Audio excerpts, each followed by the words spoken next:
Hariom friends, டிஎன்பிஎஸ்சிலேருந்து கேட்கக்கூடிய இந்திய அரசியலமைப்பு என்ற தலைப்பை பற்றி பார்க்கலாம். ஏற்கனவே நான் இந்த தலைப்பில் 3 வீடியோ அப்லோட் பண்ணியிருக்கேன், பாருங்கள். பிரிவு 22, சில வழக்குகளில் கைது செய்து தடுப்பு காவலில் வைப்பதற்கு எதிரான பாதுகாப்பு உரிமை. அப்புறம் சமய சார்பு உரிமை, பிரிவு 25 பிரிவு 28 வரைக்கும். பிரிவு 25, எந்த ஒரு சமயத்தை ஏற்கவும் பின்பற்றவும் பரப்பவும் உரிமை. பிரிவு 26, சமய விவகாரங்களை நிர்வகிக்கும் உரிமை. பிரிவு 27, எந்த ஒரு மதத்தையும் பரப்புவதற்காக வரி செலுத்துவதற்கு எதிரான சுதந்திரம்.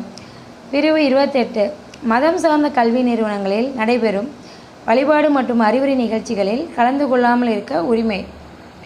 1978 44வது சட்ட திருத்தத்தின்படி அடிப்படை உரிமைகள் பட்டியலில் இருந்து சொத்துரிமை, அதாவது பிரிவு 31 நீக்கப்பட்டது. இது சொத்துரிமை பகுதி 12 பிரிவு 300A கீழ் ஒரு சட்ட உரிமையாக வைக்கப்பட்டுள்ளது. குடியரசுத் தலைவர் அவசர நிலையை அறிவிக்கும் சட்டப்பிரிவுன்னு பார்த்தீங்கன்னா 352.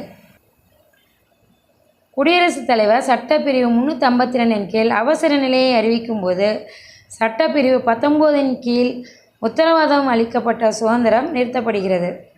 அரசு நெறிமுறை உறுத்தும் கோட்பாடுகள் உள்ள சட்டப்பிரிவுன்னு பார்த்தீங்கன்னா பகுதி 4 சட்டப்பிரிவு 36 51 வரை. இந்திய அரசியலமைப்பு சட்டம் வழிகாட்டும் நெறிமுறைகளுக்காக வழிகாட்டுதல் அடிப்படையில் சமதர்ம, காந்தியத் மற்றும் தாராள அறிவு சார்ந்தவை என 3 பிரிவுகளாக பிரிக்கப்பட்டுள்ளன.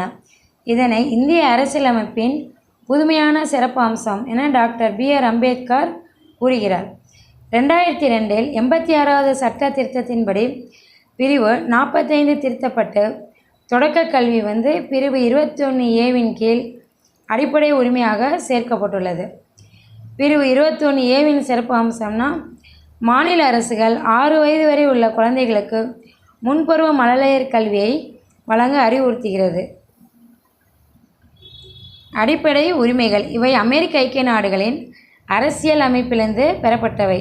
அரசாங்கத்தால் இந்த உரிமையை சுருக்கவோ நீக்கவோ முடியாது. இவற்றை நீதிமன்ற சட்டத்தால் மட்டுமே செயல்படுத்த முடியும். இவை நாட்டின் ஜனநாயகத்தை வலுப்படுத்துகின்றன. இவை சட்ட ஒப்புதலை பெற்றவை.